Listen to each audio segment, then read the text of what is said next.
పిల్లలు కావాలనే మీ కలను నెరవేర్చుకోండి. మొదటి కన్సల్టేషన్, మొదటి స్కానింగ్ ఉచితం. వివరాల కొరకు హెగ్డే ఫెర్టిలిటీని సంప్రదించండి. ప్రస్తుతం మనం ఉన్నాం సంధ్యా థియేటర్ ఆర్టీసీ క్రాస్ రోడ్స్లో. ఎక్కడైతే ఇన్సిడెంట్ జరిగిందో, పుష్ప మూవీ సందర్భంగా ప్రీమియర్ షో కోసం వచ్చినప్పుడు ఇన్సిడెంట్ జరిగిందో అదే థియేటర్లో ప్రస్తుతం మనం ఉన్నాం. యాక్చువల్లీ ఇక్కడ ఆ రోజు ప్రీమియర్ షో కోసం స్పెషల్గా వచ్చారు రేవతి, ఆమె కుటుంబ సభ్యులు. అలాగే శ్రీతేజ్ కూడా ఆ రోజు అల్లు అర్జున్కి అభిమానిగా ఆ పిల్లోడు కూడా స్పెషల్ రిక్వెస్ట్ చేసినందుకు వాళ్ళ నాన్నగారు టికెట్స్ బుక్ చేసి, ఎక్కువ కాస్ట్ అయినా సరే బుక్ చేసి మరీ తీసుకొచ్చారు ఇక్కడకు మూవీ చూపించేందుకు. ఆ సంఘటనలోనే రేవతి చనిపోయారు. శ్రీతేజ్ తీవ్రమైన అంటే గాయపడ్డాడని చెప్పలేము, అంటే గాయాలు కాదు కాబట్టి అతనికి శ్వాసకు సంబంధించినటువంటి ప్రాబ్లం వచ్చింది ఆ తొక్కిసలాటలోనే. అదే రోజు థియేటర్కి అల్లు అర్జున్ అలాగే ఆ టీమ్, ఆయన ఫ్యామిలీ అందరు రావడము, ఆ తొక్కిసలాట ఇక్కడ భయంకరమైనటువంటి అభిమానులు తొక్కిసలాట జరిగింది. ఆ రోజే ఇక్కడ ఈ ఇన్సిడెంట్ జరిగింది, మనందరికీ తెలిసిందే ఆ విషయం. ఇక ఈ థియేటర్కి వచ్చేసి 2 రూట్స్ ఉన్నాయి. ఒకటి ఈ గేట్ అయితే నేను నించున్న గేటు, ఇంకొకటి అవతల సైడ్ గేట్ ఉంది. కానీ ఇక్కడ ఏంటంటే 2 థియేటర్స్ ఉంటాయి. ఒకటి 70mm సంధ్యా 70mm, ఇంకోటి వచ్చేసి 35mm. రెండిటికి కూడా 2 ఎంట్రీస్ ఉన్నాయి. అదే ఇదే ఎంట్రీ, ఇదే అవుట్, ఇదే ఇన్ను అనమాట రెండిటికి కూడా. సో పార్కింగ్ కూడా చాలా తక్కువ ఉంది, చూడొచ్చు ఒకసారి మీరు పార్కింగ్ విషయంలో కూడా. నెక్స్ట్ వచ్చి థియేటర్ లోపల కూడా చాలా కొంచెమే ప్లేస్ ఉంది, ఎక్కువ ప్లేస్ కూడా లేదు.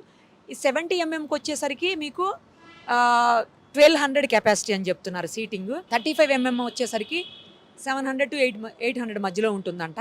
సో చాలా తక్కువ కెపాసిటీ ఉన్నటువంటి, అంటే సీటింగ్ కెపాసిటీ ఎక్కువ ఉంది, బట్ ప్లేస్ మట్టుకు చాలా తక్కువగా ఉన్నటువంటి పరిస్థితి. ఇదే వేలో ఆ రోజు మనం విజువల్స్లో చూస్తున్నాము. ఫస్ట్ ఆమె అక్కడ నుంచున్నారు, రేవతి అక్కడ నుంచోటం, తర్వాత అభిమానులు అందరూ కూడా ఇటు నుంచి దూసుకొని రావటం, అల్లు అర్జున్ వెహికల్ కూడా ఇట్లానే లోపలికి రావటం, ఆ తర్వాత ఇటు సైడ్ నుంచే ఆయన లోపలికి వెళ్ళడం. ఇదంతా కూడా మనం విజువల్స్లో చూసాము. ఆవిడ చాలాసేపు ఇక్కడ నిలబడ్డారు రేవతి, ఆవిడ ఫోన్ చూసుకుంటూ ఇక్కడే చాలాసేపు ఉన్నారు. ఆ తర్వాత అప్పటికే బాబు వాళ్ళ నాన్న అందరూ లోపల ఉన్నారు. మనం కూడా ఒకసారి లోపలికి వెళ్ళి చూద్దాము ఎక్కడైంది ఇన్సిడెంట్ అనేది కూడా అర్థమవుతుంది చూస్తే. ఎక్కువ మంది అభిమానులు ఒకటేసారి రావటం వల్లనే ఈ ఇన్సిడెంట్ అయింది. అయితే ఈ ఇన్సిడెంట్లో ఏంటంటే మనం చాలా రకాలుగా ఆలోచించాల్సినటువంటి పరిస్థితి ఉంటుంది. అవి చూసే ముందు ఒకసారి ప్లేస్ చూద్దాం రండి. ఇక్కడ ఎక్కడైతే మనకి కూల్ డ్రింక్స్ పెట్టినటువంటి ఫ్రిడ్జ్ కనిపిస్తోందో ఇదే ప్లేస్లో రేవతి తొక్కిసలాటలో గాయపడినటువంటి పరిస్థితి. ఇదే ప్లేస్లో చాలాసేపు ఆవిడ ఇక్కడ పెట్టిన తర్వాత మళ్ళీ ఆమెకి బ్రీతింగ్ ప్రాబ్లం అయింది కాబట్టి సిఆర్పి లాంటిది కూడా చేశారు ఇక్కడ. అయిపోయి ఆ తర్వాత బాబుని ఆమెని కూడా ఇక్కడి నుంచి తీసుకొని బయటకు తీసుకొచ్చారు. ఇదే థియేటర్ లోపల, ఇది కూడా చాలా చిన్నగా ఉంది ప్లేస్ చూడండి. ఒకేసారి 1000 మంది అభిమానులు వస్తే తట్టుకునేటువంటి పరిస్థితి అయితే ఈ థియేటర్స్కి లేదు. మాల్స్లో ఉండే థియేటర్స్ ఏంటంటే కొంతవరకు పెద్దగా ఉంటాయి కాబట్టి కొంచెం బెటర్. ఇంకొకటి ఏంటంటే రిస్ట్రిక్షన్, ఎంట్రీ కూడా రిస్ట్రిక్షన్ ఉంటుంది. బట్ ఇక్కడ రిస్ట్రిక్షన్ చేయడానికి కూడా అవకాశం లేదు థియేటర్ వాళ్ళకు కూడా. అలా ఉంది పరిస్థితి. ఆ గేట్లు కూడా పగలగొట్టేసుకుని ఇరక్కొట్టేసుకుని వచ్చేటువంటి పరిస్థితి ఉంటుంది 2 గేట్లు కూడా. అదే పెద్ద పెద్ద మాల్స్ అయితే కనుక నేను ఇందాక అన్నట్లు సెక్యూరిటీ ఉంటుంది, కొంచెం అన్న ఎంట్రీని రిస్ట్రిక్ట్ చేయడానికి అవకాశం ఉంది. బట్ ఇలాంటి థియేటర్స్లో ఎంట్రీ రిస్ట్రిక్ట్ చేయలేరు కూడా ఎవరు. ఆ తర్వాత ఆ బాబుని, గాయపడినటువంటి బాబుని ఇక్కడికి తీసుకొచ్చారు, కరెక్ట్గా ఇదే ప్లేస్లో బాబుని పడుకోబెట్టి బాబుకు కూడా సిపిఆర్ చేశారు. సిపిఆర్ తర్వాత ఆ బాబుని హాస్పిటల్కి ఇమీడియట్గా తీసుకుని వెళ్ళారు.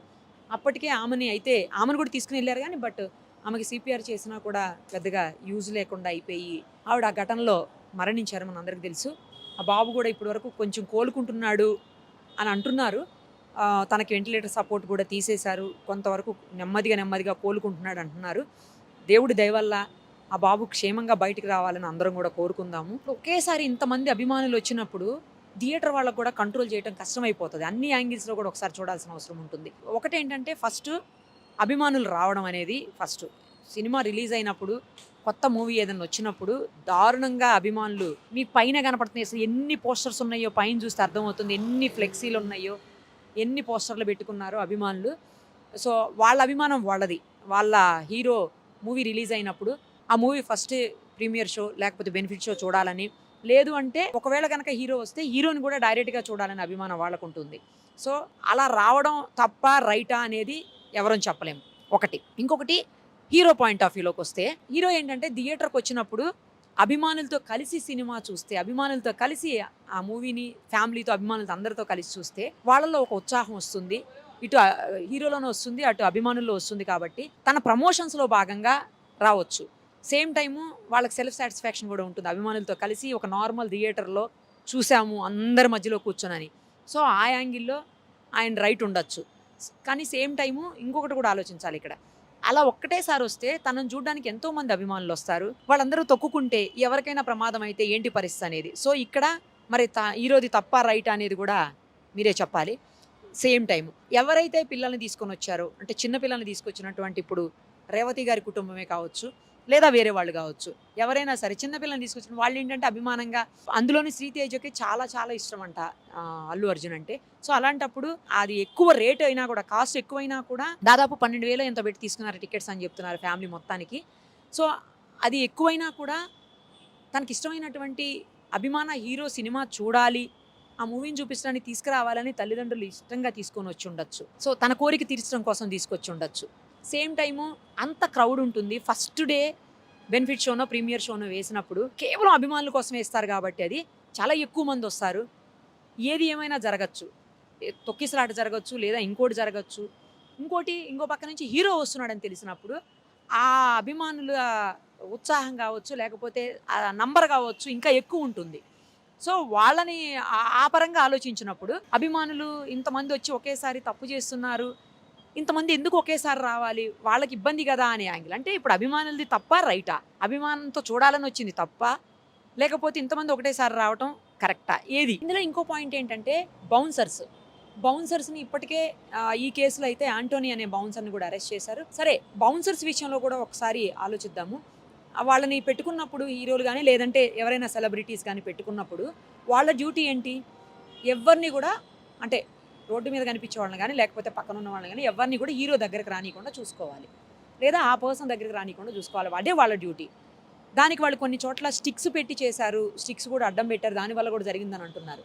వాళ్ళ డ్యూటీని వాళ్ళు చేశారు అని చెప్పేసి వాళ్ళు మాట్లాడుతున్నారు. సో వాళ్ళ సైడ్ నుంచి చూసినప్పుడు వాళ్ళు కరెక్టేనేమో ఒక రకంగా. ఇంకో రకంగా అభిమానులు చాలా ఎక్కువగా ఇష్టపడి ఆయన దగ్గరికి వస్తున్నప్పుడు మరీ అంతగా రియాక్ట్ అయిపోయి కొట్టేసి, వాళ్ళని తోసేసి, వాళ్ళని నెట్టేసి, వాళ్ళకి కర్రలతోటి స్టిక్స్ పట్టుకొని మరి తోసేసి అలా చేయడం అవసరమా అనే పాయింట్ కూడా వస్తుంది. మరి ఇప్పుడు బౌన్సర్స్ రైటా రాంగా అది కూడా మీరే చెప్పాలి. ఇంకో వైపు నుంచి థియేటర్ వాళ్ళకి చూద్దాం. థియేటర్ వాళ్ళకేంటంటే హీరో వచ్చినప్పుడు లేదా అభిమానులు ఎక్కువగా వస్తే వాళ్ళకి బెనిఫిట్ అన్ని రకాలుగా. సో హీరో వచ్చాడు ఈ థియేటర్ కంటే వాళ్ళకు కూడా ఒక ప్రెస్టేజ్ ఉంటుంది. పలానా హీరో వచ్చి మా థియేటర్లో ఈ మూవీ చూశాడు అభిమానులతో కలిసి కూర్చొని అని చెప్పేసి, వాళ్ళ ఫ్యామిలీతో వచ్చి చూశారు అని చెప్పి. సో ఆ యాంగిల్ ఆలోచించినప్పుడు వాళ్ళకి హ్యాపీ. ఇంకొకటి, ఒకేసారి తొక్కిసలాట జరిగినప్పుడు ఈ థియేటర్కి మళ్ళీ ఇంకొకరు రావాలన్నా, లేకపోతే ప్రీమియర్ షోలో బెనిఫిట్ షోలకు అటెండ్ అవ్వాలన్నా కూడా భయపడిపోయే పరిస్థితి ఉంటుంది. సో ఆ యాంగిల్లో వాళ్ళు కంట్రోల్ చేయొచ్చు, చేయలేకపోవచ్చు. ఇప్పుడు ఇక్కడ అదే జరిగింది. వాళ్ళు కంట్రోల్ చేయలేకనే ఈ సిచ్యుయేషన్ వచ్చింది. ఇది థియేటర్ వాళ్ళ యాంగిల్. ఇక పోలీస్ యాంగిల్కి వచ్చినప్పుడు పోలీసులు పర్మిషన్ కోసం అప్లై చేశారు. వీళ్ళు ముందే థియేటర్ వాళ్ళు అప్లై చేస్తే పోలీసులు ఆ పర్మిషన్ని రిజెక్ట్ చేశారని చెప్తున్నారు. కానీ వీళ్ళేమో పర్మిషన్ ఇచ్చారని చెప్తున్నారు, వాళ్ళేమో రిజెక్ట్ చేశామని చెప్తున్నారు. పర్మిషన్ ఉంటే ఆ లెటర్ చూపించమని వాళ్ళు అంటున్నారు. వీళ్ళ సైడ్ నుంచి వీళ్ళు లెటర్ రిలీజ్ చేశారు, వాళ్ళ సైడ్ నుంచి వాళ్ళు లెటర్ రిలీజ్ చేశారు. సో పోలీసులు కూడా ఆయన వచ్చినప్పుడు, అంటే హీరో ఎవరైనా, అది అల్లు అర్జున్ కావచ్చు, ఇంకెవరైనా కావచ్చు, హీరో ఎవరైనా వచ్చినప్పుడు ఒక థియేటర్కి అభిమానులు చాలా భారీ సంఖ్యలో తరలి వస్తారు. అందులో ఇంకోటి ఏంటంటే ఆయన కొంత దూరం రోడ్ షో చేశారనేది కూడా విజువల్స్ రిలీజ్ చేసి ఉన్నారు పోలీసులు కూడా. బయట సీసీ కెమెరాలు ఉన్నాయి, థియేటర్ లోపల సీసీ కెమెరాస్ ఉన్నాయి, వీటన్నిటిలో నుంచి కూడా ఫుటేజీ పోలీసులు కూడా రిలీజ్ చేస్తున్నారు. సో పోలీసులు కూడా అంతమంది క్రౌడ్ని కంట్రోల్ చేయటం అంటే అది చాలా కష్టమైనటువంటి విషయము. ఉండే ఫోర్స్ ఎంత ఉంటుంది, అభిమానులు ఎంతమంది ఉంటారు, ఒక్క పోలీసు ఎంతమందిని కంట్రోల్ చేయగలుగుతారు, ఇవన్నీ కూడా మనం ఆలోచించాల్సినటువంటి పరిస్థితి ఉంటుంది. ఇంకోటి ఏంటంటే కేవలం ఒక థియేటర్కి హీరో వస్తే ఆ హీరోని లేదా ఆ థియేటర్కి సంబంధించినటువంటి సెక్యూరిటీని చూడడానికి మాత్రమే పోలీసులు ఉంటారా? కాదు కదా. వాళ్ళకి చాలా రకాలైనటువంటి డ్యూటీస్ ఉంటాయి. అందరినీ ఇక్కడే డిప్లాయ్ చేసేటువంటి పరిస్థితి పోలీసుల నంబర్ని బట్టి, అంటే వాళ్ళకు ఉండేటువంటి పరిమిత సంఖ్యను బట్టి అది చేయలేకపోవచ్చు అఫీషియల్స్ కూడా. సో ఈ యాంగిల్ ఆలోచించినప్పుడు పోలీసులు కంట్రోల్ చేయలేదు, పోలీసులదే తప్పు అని కొంతమంది మాట్లాడుతున్నారు. కానీ ఎంతవరకు తప్పు పోలీసులది, ఎంతవరకు రైట్ అనేది కూడా ఆ యాంగిల్ కూడా ఆలోచించాల్సినటువంటి అవసరం ఉంటుంది. సో ఇన్ని యాంగిల్స్, ఎవరు రైటు ఎవరు రాంగు, ఇవన్నీ ఆలోచిస్తూ పోతుంటే ఏం అర్థం కాని సిచ్యుయేషన్. కొన్నిసార్లు ప్రతి ఒక్కళ్ళది రాంగ్ అనిపిస్తుంది, కొన్నిసార్లు ప్రతి ఒక్కళ్ళది కరెక్ట్ అనిపిస్తుంది. ఎవరి పాయింట్ ఆఫ్ వ్యూలో వాళ్ళది కరెక్ట్, ఆపోజిట్లో చూసినప్పుడు అది రాంగ్ అవుతుంది. సో కానీ ఏది ఏమైనా ఒక నిండు ప్రాణం అయితే పోయింది, ఒక తల్లిని కోల్పోయారు ఇద్దరు చిన్నపిల్లలు. ఇంకో చిన్నపిల్లోడు ఏమవుతుందో అర్థం కానటువంటి పరిస్థితుల్లో కొట్టుమిట్టాడుతున్నాడు హాస్పిటల్లో. ఒక తండ్రి పిల్లోడికి ఏమవుద్దో అర్థం కానటువంటి పరిస్థితి, అవతల వైపు భార్యను కోల్పోయాడు. ఏమీ అర్థం కానటువంటి సిచ్యుయేషను. మొత్తంగా లాస్ పోయిందైతే మాత్రం ఇక్కడ ఎవరైతే అభిమానంగా చూడడానికి వచ్చారో, ఎవరైతే థియేటర్కి వచ్చి మనం కావాల్సినటువంటి హీరోని చూడాలి, లేదంటే ఆ సినిమా అర్జెంటుగా ఇమ్మీడియట్గా చూసేయాలనుకుని వచ్చారో వాళ్ళే లాస్ అయ్యారు. ఆ కుటుంబమే లాస్ అయ్యింది, వాళ్ళే బాధపడుతున్నారు. సో ఇవన్నీ ఆలోచించినప్పుడు చాలా బాధ అనిపిస్తోంది. అంటే అభిమానం ఉండొచ్చేమో, అది మరీ మితిమీరకూడదేమో అనిపిస్తుంది. కానీ వాళ్ళ పాయింట్ ఆఫ్ వ్యూలో చూసినప్పుడు, నేను ఇందాకే చెప్పాను, వాళ్ళ పాయింట్ ఆఫ్ వ్యూలో చూసినప్పుడు అది కరెక్ట్. కొన్ని జాగ్రత్తలు పాటించాల్సిన అవసరం ఉందేమో మేబీ. ఆ జాగ్రత్తలు తీసుకుని ఉంటే ఇవాళ ఇన్సిడెంట్ అయ్యేది కాదు, ఇన్ని రకాల బాధలు ఎవరు పడాల్సినటువంటి పరిస్థితి వచ్చేది కాదు, పోలీసుల విచారణకి ఒక హీరో, పెద్ద హీరో రావాల్సిన అవసరం వచ్చేది కాదు, పోలీసులు కూడా ప్రెస్ మీట్లు పెట్టాల్సిన అవసరం వచ్చేది కాదు, ఏది జరిగేది కాదు. సరే అయింది ఏదో అయిపోయింది.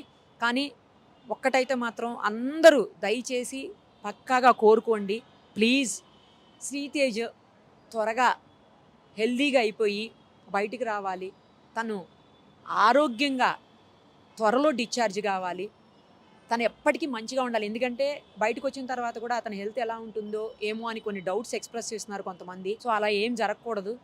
ఆ బాబు క్షేమంగా ఇంటికి రావాలి, ఆరోగ్యంగా ఉండాలి, మంచిగా చదువుకోవాలి, తను ఏమైతే అనుకుంటున్నాడో అది నెరవేరాలి ఇప్పటికైనా. ఎందుకంటే ఇప్పటికే తల్లిని కోల్పోయి లాస్ అయిపోయింది ఆ ఫ్యామిలీ. ఈ బాబు అన్న క్షేమంగా రావాలని మాత్రం ప్లీజ్ మీరు నేను కూడా ప్రే చేస్తాను, మీరు అందరూ ప్రే చేయండి, అందరూ ఆ బాబుకి విషెస్ అందించండి, ఆ బాబు మంచిగా కోలుకొని తొందరగా రావాలని. సుమన్ టీవీలో మీ పర్సనల్ అండ్ బిజినెస్ ప్రమోషన్స్ కోసం కింది నెంబర్కి కాంటాక్ట్ చేయండి.